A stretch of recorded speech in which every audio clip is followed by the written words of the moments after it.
Hello friends, it's Candace and welcome to my YouTube channel. Today I wanted to tell you all about my septum piercing. If there's an elephant in the room, I just wanted to break the news in case you didn't watch my entire piercing my septum at home video. I didn't actually pierce my septum at home.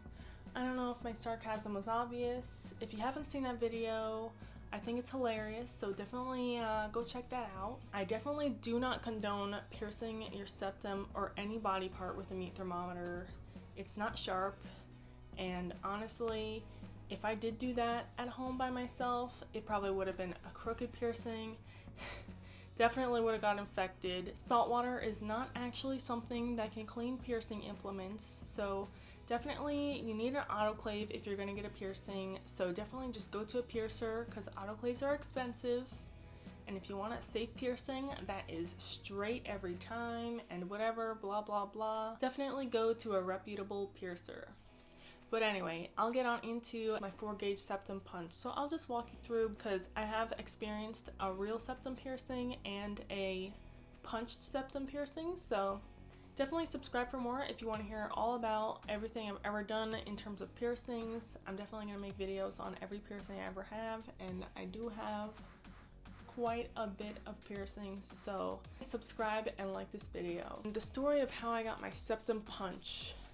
So what happened was I had wanted my septum actually punched to a 2-gauge, but by the time I got there and he evaluated my nose, he said that he thinks a 4-gauge would be better. He thought I only had space for a 4-gauge, and now I see why after the fact, because the 4-gauge fit perfectly in my nose, and going up to a 2-gauge was like a pretty big jump in terms of the space. Like I'm already like hitting cartilage, I think, almost, with the 4-gauge. So the 4-gauge really fits perfectly inside my nose. So when I went in for the 4-gauge punch, he looked at my nose. Well, actually I got it done the same day I did my conches, but I'm not talking about them right now.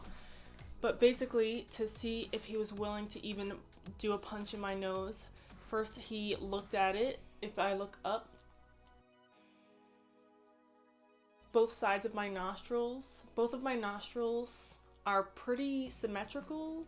Now some people, I assume he was looking for like a deviated septum or really like strangely shaped nostrils. Some people have like one nostril's much smaller. He was looking for a nose that was extremely optimal for a septum piercing, like plenty of room in the sweet spot, enough space in the nostrils, probably a big nose. And I guess I ticked all his marks. I don't know exactly everything he was looking for. Basically, it worked out for me in the end. I was able to get my nose punched to a 4-gauge, which is almost what I wanted. I wanted a 2-gauge, but I can always stretch back up if I want. I don't know what it is technically now that I have these rings in it. The punch went pretty similar to how the regular septum piercing went.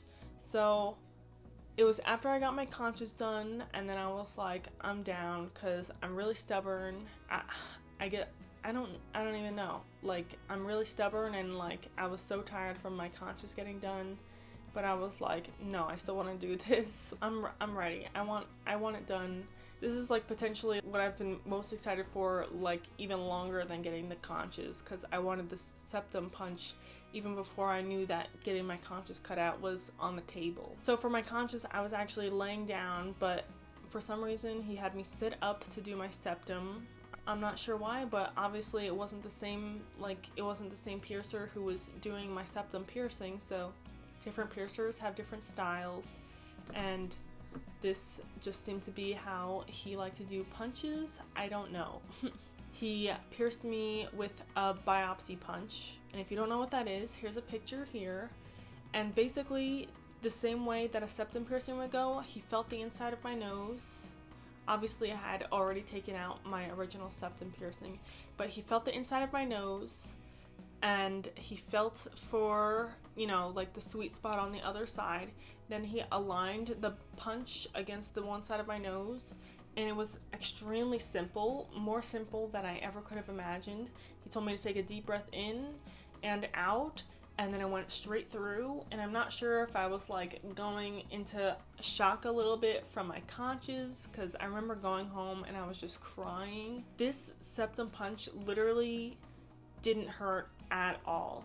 I don't know, maybe a 1, because obviously it must have hurt a little bit. Not even a I don't remember if it hurt. Like, it honestly didn't hurt in the slightest. I was expecting it to be so painful, and maybe that's why it didn't hurt like at all. Maybe it was because my conscious, I had like adrenaline in me or something. When I say this punch didn't hurt at all, like, who gets punched in the nose and says it doesn't hurt? Like, what the heck?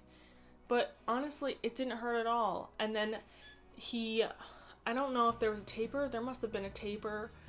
And then basically the jewelry that I was pierced with was a 4-gauge, obviously, was a glass plug. And the first plug that he gave me was a little bit too long, honestly, because my nose, while it's big, it's not really that wide. So being in the tip of my nose, obviously he gave me a long one to have room for swelling. And he put the O-ring on, but I remember, like, I was never able to put the O-ring on myself. I came back like a few weeks later. I don't know if it was a little bit too early to downsize. It might have been, but it was one of the only times I actually have gone to a piercer to get a downsize.